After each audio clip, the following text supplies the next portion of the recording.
pertanyaan jebakan, namun kita harus menjawab dengan penuh rasa percaya diri untuk meyakinkan tim asesor. Nah, pengalaman saya pada saat tim asesor menanyakan terkait persoalan ini, saya mencoba untuk mencontohkan dengan situasi pada saat saya mengerjakan skripsi di S1.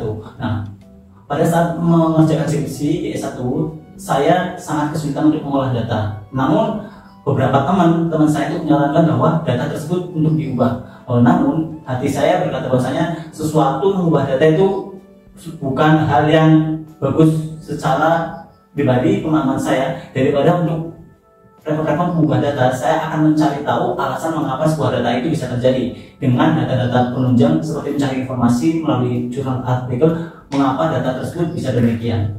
Seperti itu. Oh ya, jadi terkait dengan pengalaman kita lah ya. Iya. Kira-kira melanggar nilai itu ya. Bagaimana hasilnya?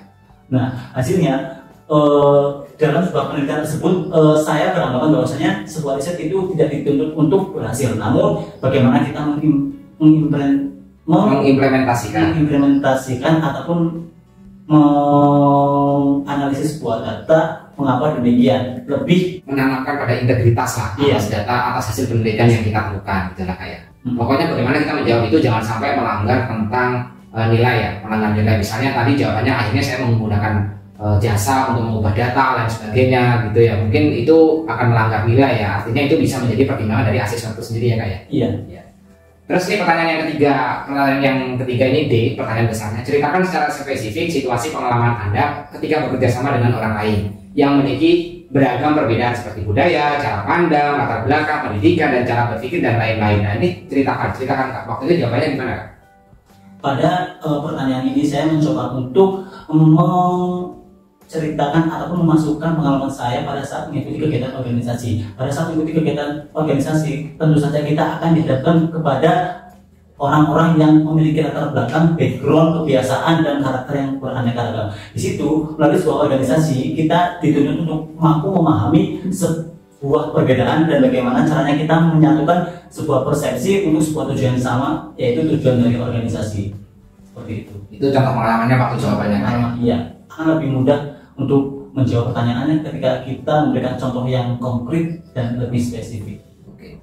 Nah, terus pertanyaan selanjutnya, ceritakan salah satu pengalaman Anda yang mengembangkan kemampuan diri orang lain.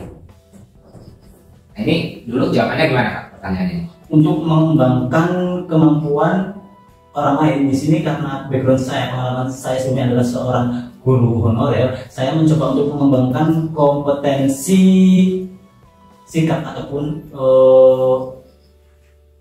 sikap dari peserta didik. Saya memiliki pengalaman bahwasanya pendidikan saat ini belum mampu mencetak generasi muda yang memiliki karakter yang baik, sehingga di sana saya dapat melihat banyak peserta didik yang memiliki etika yang kurang, bertutur kata dengan orang yang lebih tua itu kurang baik, kemudian bersikap dengan orang yang lebih tua itu kurang baik. Di sana saya dapat melihat bahwasanya peran guru ataupun saya sebagai seorang guru di sana, bagaimana kita mampu mengarahkan peserta didik itu untuk memiliki karakter yang baik.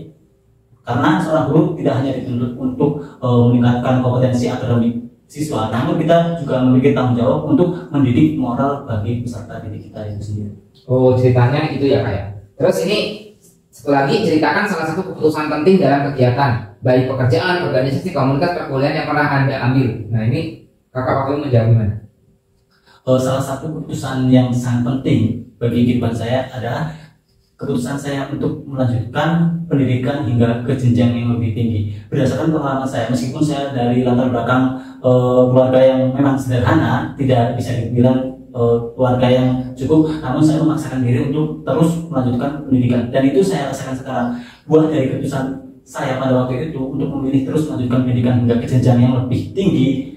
Saya merasakan bahwasanya pengalaman dan juga koneksi yang saya dapatkan jauh lebih baik dibandingkan teman-teman saya memang memiliki pendidikan yang lebih rendah daripada kakak sekarang. Inilah ya, istilahnya keputusan untuk mengambil kuliah sarjana S1. Tapi memang itu kakak ceritakan lebih banyak lagi, misalnya saya akhirnya ngambil di pendidikan fisika murni gitu enggak? Kakak waktu itu menceritakan itu? Enggak ya? Hanya menceritakan keputusan terkait dengan kuliah ya? Oke. Itu peserta kita saat ini. Oh ya, jadi langsung aja ke situnya ya kak ya. Nah untuk pertanyaan selanjutnya ini berhubungan dengan ceritakan secara spesifik saat Anda dihadapkan dengan beberapa tugas dalam waktu yang bersamaan. Nah, ini gimana Kak waktu jawabannya? Untuk pertanyaan ini saya menjawab dengan bahasa yang cukup singkat. Pada saat itu saya menganalogikan kepada sebuah peristiwa pada saat saya menjadi seorang organisator dan juga sebagai mahasiswa. Sebagai mahasiswa saya memiliki tugas tertentu untuk menyelesaikan tugas-tugas perkuliahan saya. Namun di sisi lain di organisasi saya juga memiliki peran dan tanggung jawab yang juga harus saya selesaikan di sana. Ketika pada saat suatu kegiatan organisasi kebetulan saat itu bertabrakan dengan kegiatan perkuliahan saya dan tanggung jawab saya sebagai mahasiswa, sehingga di sana saya analisis prioritas saya sebagai mahasiswa adalah kuliah, sehingga saya akan memprioritaskan tugas-tugas saya sebagai mahasiswa, namun juga tidak meninggalkan tanggung jawab saya sebagai seorang yang memiliki peran dan tanggung jawab di organisasi. Oleh karena itu, diri kita dituntut mampu menilai prioritas yang mana yang harus kita selesaikan, namun tidak dengan meninggalkan salah satu tanggung jawab kita di sana. Oke, jadi itu terkait dengan tes wawancaranya terkait dengan cerita spesifik saat Anda dihadapkan dengan berbagai tugas dalam waktu yang bersamaan ya Kak ya. Bagaimana hasilnya? Hasil yang saya peroleh pada saat itu adalah saya melakukan peran saya dan tanggung jawab sebagai mahasiswa dan juga sebagai seseorang yang aktif berorganisasi. Nah, ini untuk pertanyaan selanjutnya, apa motivasi mengikuti PPG Prajabatan? Nah, ini apakah Anda ingin mengembangkan kemampuan mengajar untuk menjadi guru yang profesional, mencetak sumber daya manusia serta menjadi bagian dari kemajuan pendidikan di Indonesia? Nah, terus itu jawaban apa pendapat Anda tentang guru profesional? Nah, itu kita perlu belajar juga ya secara spesifik di sini ya Kak ya. Untuk terkait dengan bagaimana seorang guru profesional sebenarnya bisa dilakukan sesuai dengan pemahaman kita. Gitu ya, sesuai dengan pemahaman kita terkait dengan guru profesional. Karena pada wawancara itu tim asesor itu menilai, ingin mencari tahu pemahaman kita bagaimana seorang guru yang profesional sebagai bagian dari diri kita. Jadi asesor itu selalu mengejar pertanyaan yang belum terjawab gitu ya. Iya. Kalau misalnya di tes wawancara ini ada yang nggak yang ketolak gitu, yang ketolak nggak terima gitu? Kalau menurut ya ada ya Kak? Kebetulan saya memiliki salah satu teman yang mengikuti program PPG Prajabatan dan dia juga mengikuti dan dia lolos sampai tahap wawancara, namun dia tidak terdaftar sebagai mahasiswa PPG Prajabatan, dengan artian dia tidak lolos pada tahap wawancara di program PPG Prajabatan ini. Menurut Kakak itu dia pernah nggak ada pengalaman apa sih kesalahan dia waktu wawancara gitu? Belum pernah ya? Belum pernah tanya-tanya terkait itu, tapi ada yang nggak lolos? Ada ya? Nggak bisa dianalisis ya Kak kira-kira itu?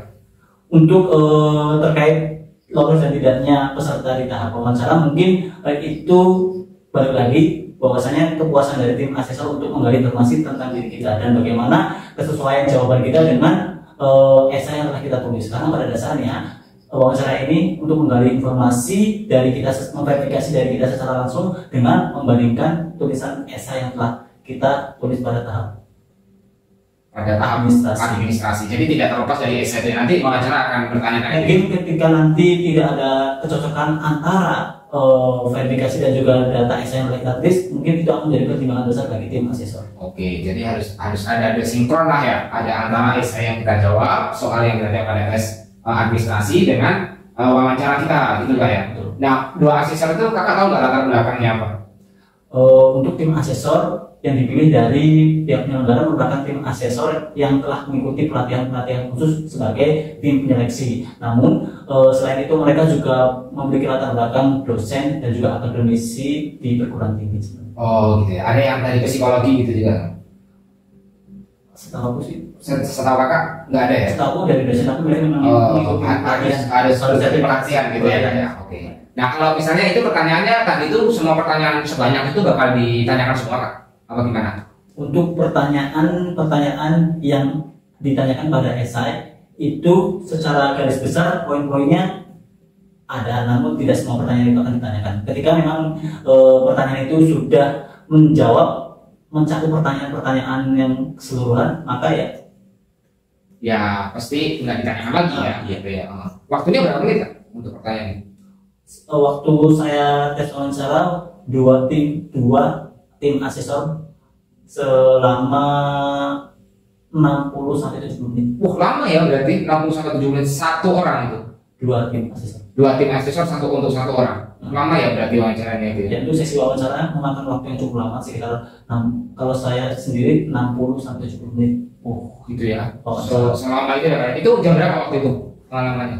Untuk saya sendiri kebetulan mendapatkan sesi di sore, tepatnya pukul 5 sampai maghrib. Sampai pukul 6 lah ya. Pukul 6 berarti.